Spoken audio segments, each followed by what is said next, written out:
Tu es la seule. Tu vas parler avec qui? J'ai même pas de souci. Est-ce que la solution va tomber du ciel? À 19 ans, Chantal Adina vit un combat silencieux entre ses quatre murs, avec les os de son pied gauche qui se décomposent peu à peu, alors que sa propre famille l'a rejeté.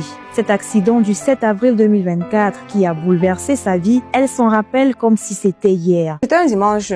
J'étais partie en cause parce qu'on avait culte là-bas. Aux environs de 19, alors je rentrais sur la moto.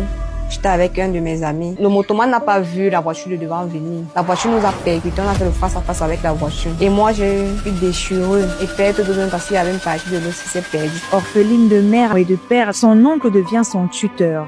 À l'hôpital, elle le prévient sur la gravité de son état. Il se présentera 2 jours plus tard pour ne plus jamais revenir. Lui m'a d'abord dit que c'est pas grave, qu'on me ramène à la maison. C'est quand on l'a envoyé la photo du pied qu'il s'est rendu compte que c'était vraiment grave. Il est venu après ces 2 jours-là parce que le médecin a dit que c'était un cas vraiment grave. J'ai eu un os qui s'est perdu lors de l'accident, qu'il faut me faire une greffe osseuse. Donc c'est-à-dire je dois subir 2 opérations où on va d'abord enlever, on va greffer l'os et remettre sur cette partie-là qui est vide.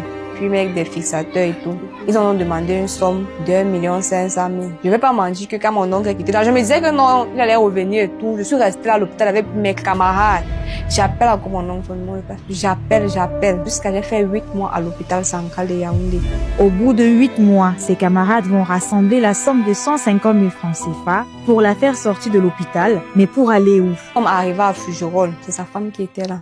Elle a dit que de la même façon que vous avez amené le cadavre, laissé reporter ça. Moi, je suis même restée que non, je reste hors du portail, je vais attendre mon oncle. Quand il est arrivé, il est seulement ancré comme s'il ne m'avait même pas vu. Jusqu'aujourd'hui, je vis comme ça là, avec mon camarade. Depuis 10 mois, elle n'a pris ni de douche, ni posé ses pieds au sol et passe parfois plusieurs jours sans manger. C'est même bien quand tu te retrouves dans une situation comme ça, tu as même peut-être quelqu'un avec qui tu peux parler. Mais là, tu te retrouves dans une situation où tu es seule. Sans intervention chirurgicale, elle risque de se faire amputer sa jambe. On a fait une nouvelle radio. Ils ont dit que les os sont en train de mourir parce que ça n'a pas reçu de traitement. À un moment donné, ça ne va plus fonctionner si on ne me fait pas opérer d'aussitôt.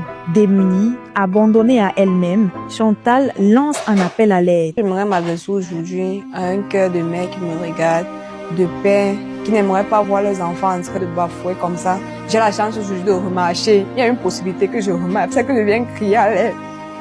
Si quelqu'un peut m'aider quelque part, si quelqu'un peut apporter son soutien. Cette rémission sera pour elle un brin d'espoir.